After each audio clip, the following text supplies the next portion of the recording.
Okay, before we get started, I wanted to say a little bit first about the spray equipment that I'll be using today to apply the finish here. I am using CA Technologies spray gun, and this one right here is equipped with a .310 tip, and it also has a HVLP cap on it. You can also replace that cap with a standard cap, which I use on other finish tools. So we'll be spraying a dye finish, so it's a small tip. The viscosity on the dye is very thin, almost like water. So we want to use the HVLP tip. When I switch to the sand and sealer, we'll use the regular tip with a .315 tip. So let me set this over here for a moment. Also use the 3M PPT disposable cups, which I really like. You know, you can fill these things up, and when you're done with them, go away. You've got the mess and everything, throw it out. You don't have to spend time cleaning the cups out, and they work really well for a gravity feed. Okay, let me put this over here. We'll talk a little bit about the type of finish that we're going to do. I want to show you how to do a premium finish. I do a lot of high-end cabinetry, and the finish that goes on these cabinets are what I call premium. The color that we'll be shooting for today, I don't know if you can see it very well on here, but this is a real dark walnut finish, and this is an ultra fine finish. The type of coating that I'll be shooting is a Gemini ultra lac conversion. We'll be shooting it in a satin finish, and it is a catalyzed product. We add the catalyst, and it makes for an extremely well finish. Before you get started, you want to make sure that you have a good sample to go by, especially if you're doing a lot of doors. You want to match your finish to a good sample. And I generally have me a sample made up, and then have the customer sign the back of that sample approving that finish. So this is what we'll be going for today, and just follow along in the next few videos, and we'll show you how we do our finish. Okay, we're about ready to start our finish now. The doors have been sanded and prepped and ready to go.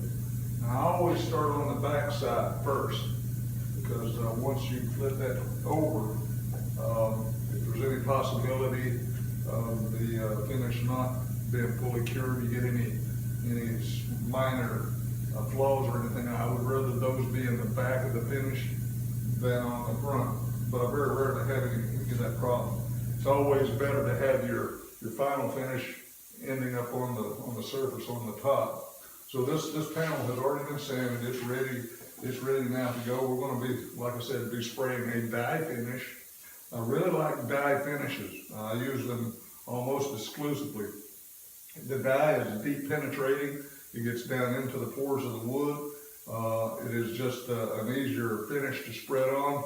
A lot of people will spray on the wiping stains, and then you've got to go back over with a cloth and wipe it off. With a dye finish, you don't have to do that. You just simply spray it on there. Now, this particular finish here, when we lay it down, it's not going to go on as dark as it normally, as we showed in the sample.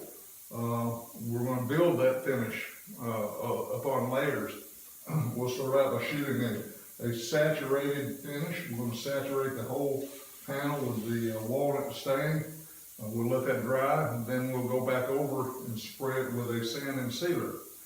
Once we sand off that sand and sealer, we'll go ahead and build another layer of dye finish on top of that. Now, it's true that dye will be kind of laying on the surface of the sanding sealer, but this is what's great about these Gemini products. They really work well together. You can shoot this dye on top of the sanding sealer. You can even shoot it on top of your lacquer, kind of mist it if you need to, and then put another coat of lacquer on it. It will melt right into the finish. But you just watch as I build this product up. You'll see how it just comes up, and the luster and the final product is just really gorgeous. So stick with us, and we'll get this thing going here.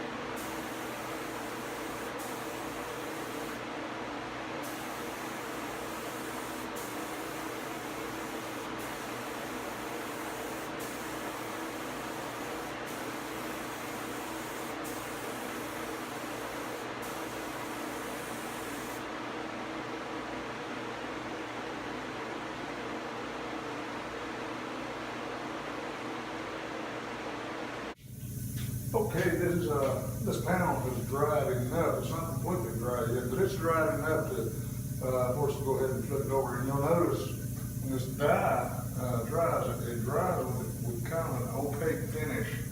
It'll be a little bit lighter than that whenever it's completely dry. But it's dry enough for us to flip it and go ahead and shoot the other side. So let me go back here and get the exhaust fan on, and we'll finish this one.